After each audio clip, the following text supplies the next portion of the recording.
నీ వాస్తవానికి నీవే సృష్టికర్తవు. My life is mine and I form it. నా జీవితం నాది, దీన్ని నేను రూపొందించుకుంటున్నాను. నా జీవితాన్ని ఎలా కావాలంటే అలా మలుచుకుంటున్నాను. నా జీవితం యొక్క రూపకర్తను నేనే. జీవితం అనే శిల్పంని చెక్కే శిల్పిని నేనే. ఎమోషన్స్, ఫీలింగ్స్ మరి చిత్రీకరణ అంటే విజువలైజేషన్ ద్వారా, అంతరంగ ప్రయాణం ద్వారా, నిశ్చయ వాక్యాల ద్వారా అంటే అఫర్మేషన్స్ అంటే మంచి మంచి వాక్యాల ద్వారా, సంకల్పాలు, లక్ష్యాలను నెరవేర్చుకునే శక్తి సామర్థ్యాలను నా అంతరంగంలోనే అంటే నాలోనే కలిగి ఉంటున్నాను. ఈ విశ్వానికి సంబంధించిన పూర్తి సమాచారం నా అంతరంగ ప్రపంచంలో ఇమిడి ఉంది. ఈ తక్షణమే ఈ వర్తమానంలోనే నా జీవితం ఎలా కావాలంటే అలా మలుపు త్రిప్పి నేను ఆకాంక్షించే జీవితానుభవాలను సృష్టించుకోగలను. ఈ విధంగా పైన చెప్పిన విధంగా అనేకసార్లు మీకు మీరే చెప్పుకోండి. ఘంటాపథంగా గట్టిగా ఒక రూములో కూర్చొని ఏకాంతంగా మీకు మీరే భావన చేసుకోండి. మీకు మీరే చెప్పుకుంటూ కూర్చోండి. If you do not like where you are, then examine those beliefs that you have. ఇప్పుడున్న ఈ పరిస్థితులు మీకు నచ్చలేదంటే మీరు కలిగి ఉంటున్న నమ్మకాలను పరీక్షించుకోండి. ఆశాకర దృక్పథాలను కలిగి ఉన్నారో లేదా నిరాశాకర దృక్పథాలని కలిగి ఉన్నారో లేదా సందిగ్ధావస్థలో అయోమయంలో ఉన్నారో మీకు మీరే పరీక్ష చేసుకోండి. అంటే మీరు పాజిటివ్గా ఆలోచిస్తున్నారా, నెగిటివ్గా ఆలోచిస్తున్నారా, ఏ విధంగా ఆలోచిస్తున్నారో మీకు మీరే పరీక్ష చేసుకోండి. ప్రతిరోజు కూర్చొని ఏకాంతంలో మంచిగా పాజిటివ్గా ఆలోచించడానికి మీరు ప్రయత్నం చేయండి, సాధన చేయండి. మీరు ఒక ఆత్మ పదార్థం అయినప్పుడు, మీలో బ్రహ్మ పదార్థం ఇమిడి ఉన్నప్పుడు దయనీయమైన పరిస్థితుల్లో జీవితానుభవాల ద్వారా దుఃఖం, దైన్యంలో ఉండాల్సిన అవసరం కానీ అగత్యం కానీ మీకు లేదు. చాలా క్షుణ్ణంగా మీ యొక్క నమ్మక వ్యవస్థను అంటే బిలీఫ్ సిస్టాన్ని పరీక్ష చేస్తే ఎక్కడ మీరు సరైన రీతిలో లేరో దాన్ని ఎలా సక్రమమైన రీతిలో పెట్టుకోవచ్చునో మీకే తెలుస్తుంది. మీ యొక్క అంతరంగమే మీకు సరైన గైడెన్స్ను ఇస్తుంది. మీరు ఏకాంతంలో కూర్చున్నప్పుడు మీకు మీరుగానే ఆలోచిస్తున్నప్పుడు తెలిసిపోతుంది. You create your life through the inner power of your being. Honour your selfs and move through the god lines of your being. మీ యొక్క అంతరాత్మ యొక్క శక్తి సామర్థ్యాలతో మీ జీవితాన్ని మీరే సృష్టించుకోండి. మిమ్మల్ని మీరు గౌరవించుకోండి, అమితంగా గౌరవించుకోండి. మీలోని దైవత్వం ద్వారా మిమ్మల్ని పరివర్తన చెందించుకోండి.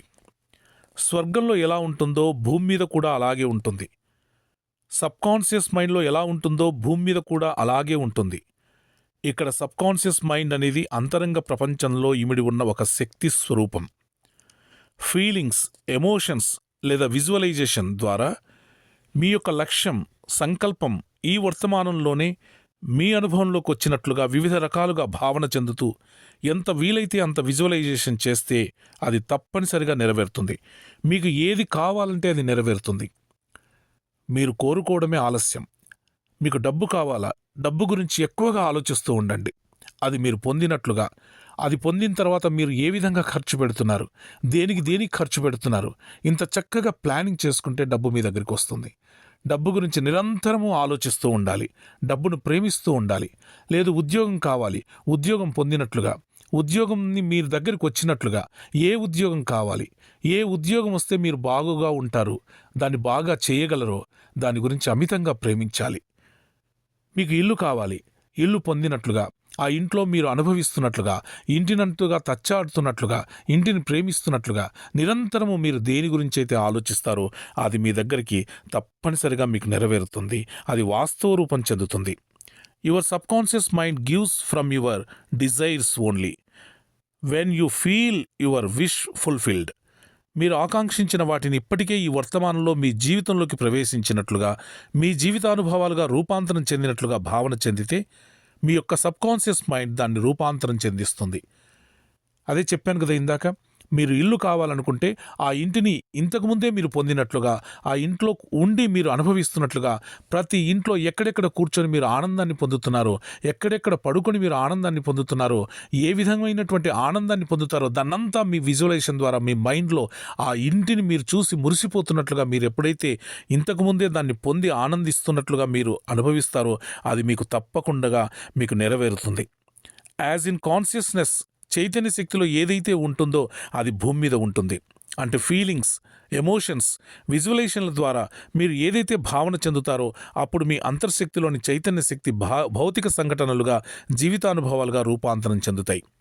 మీరు ఏది వాంఛిస్తున్నారు, మీ యొక్క లక్ష్యం, మీ యొక్క సంకల్పం ఏంటి, ఎలాంటి భౌతిక అనుభవాలను మీరు ఆకాంక్షిస్తున్నారు, ఎలాంటి జీవితానుభవాలను మీరు ఆకాంక్షిస్తున్నారు, ఆనందకరమైన జీవితాన్ని వాంఛిస్తున్నారా, వీటిని చాలా స్పష్టంగా నిర్ణయించుకోవాల్సిన బాధ్యత మీదే. చాలా స్పష్టంగా ఎంచుకొని మీ యొక్క సబ్కాన్షియస్ మైండ్కు తెలియపరచవలసిన కర్తవ్యం కూడా మీదే.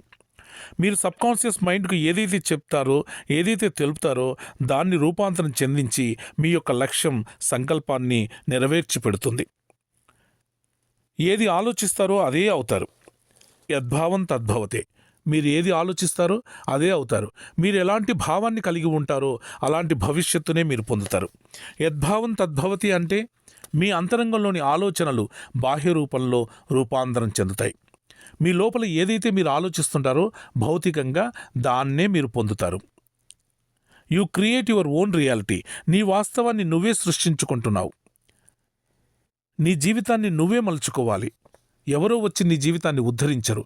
అందుకే భగవద్గీతలో కృష్ణుడు కూడా ఉద్ధరేదాత్మనాత్మానం, నిన్ను నువ్వు ఉద్ధరించుకో అని చెప్పారు. యద్భావం తద్భవతే ఇది బృహదారణ్యకోపనిషత్తులో ఋగ్వేదంలోని పురుష సూక్ష్మంలోనిది.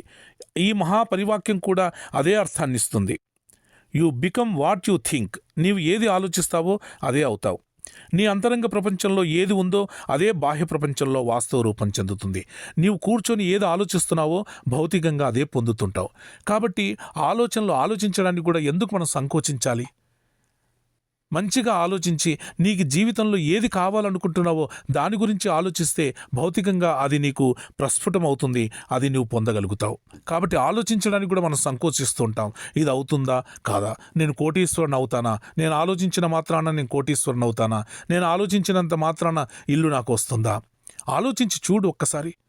ఎందుకు దానికి కూడా మనం సందేహించాలి? దానికి ఏం ఖర్చు కాదు కదా, మనమేం డబ్బులు పెట్టట్లేదు కదా. అక్కడ కూర్చొని కాముగా ఏకాంతంలో తదేకంగా కళ్ళు మూసుకొని నీకు ఏది కావాలో దాని గురించి ఆలోచిస్తే కొద్ది రోజులకైనా అది భౌతికంగా నీ ముందర వాస్తవ రూపం చెందుతుంది. ఇలా సాధన చేస్తే జీవితంలో అద్భుతాలు సాధించవచ్చు. మీరు ధనికంగా ఉన్నారా, పేదరికంలో ఉన్నారా, శక్తివంతంగా ఉన్నారా, బలహీనంగా ఉన్నారా అనేది జీవితం పట్టించుకోదు. మీరు ఎలాంటి భావాలను, ఫీలింగ్స్ను, ఎమోషన్స్ను కలిగి ఉన్నారో మీ భావోద్వేగాలకు అనుగుణంగా మీకు నిత్యం బహుమతినిస్తూనే ఉంటుంది. మీరు ఎలాంటి భావాలను, ఎలాంటి ఫీలింగ్స్ను, ఎలాంటి ఎమోషన్స్ను మీరు కలిగి ఉంటున్నారో అదే మీ జీవితంలో మీరు పొందుతున్నారు. మీ యొక్క భావాలకు అనుగుణంగానే మీ యొక్క గతి ఉంటుంది. యా మతిహి యా గతిహి. మీరు మతి అంటే మీ బుద్ధిలో ఏదైతే ఆలోచిస్తున్నారో అదే మీరు పొందుతారు. నేను అందుకు సరిపోను అనుకున్నారనుకోండి, అలాగే ఉంటారు. నేను అందుకు సరిపోతాను, ఆ ఉద్యోగానికి నేను సమర్థుడను, నేను ధనాన్ని పొందగలను, నేను చాలా మూర్ఖుడిని అనుకున్నారనుకోండి, అలాగే మూర్ఖంగానే ఉంటారు. నేను మూర్ఖుణ్ణి కాదు, నేను తెలివివంతుణ్ణి, నేను మేధావిని, నేను ఎంత చేసినా ఏం చేసినా గెలవలేకపోతున్నాను, నేను ఎంత రాసినా పరీక్షలో పాస్ కాలేకపోతున్నాను అనే మీ భావన అలాగే ఉంటే అలాగే మీరు అవుతారు. నేను పరీక్ష అద్భుతంగా రాస్తున్నాను, నేను పాస్ అవ్వగలను, అద్భుతంగా ర్యాంక్ వస్తుంది, నాకు మంచి ర్యాంక్ వస్తుంది అని మీరైతే ఆలోచించి భావించి ఎమోషన్స్, ఆ ఫీలింగ్స్ పెట్టుకొని మీరు పరీక్ష రాసి బాగా చదివి, శ్రద్ధతో చదివి, కష్టపడి అనకండి, ఇక్కడ శ్రద్ధతో చదివి మీరు ఎగ్జామ్ రాస్తే మీకు ఆ విధమైనటువంటి మార్కులే మీరు పొందుతారు. నాకే ఎందుకు ఇలా జరుగుతుంది, దురదృష్టం అనేది నన్నే ఎందుకు వెంటాడిస్తుంది అనేది భావనను తీసేయాలి.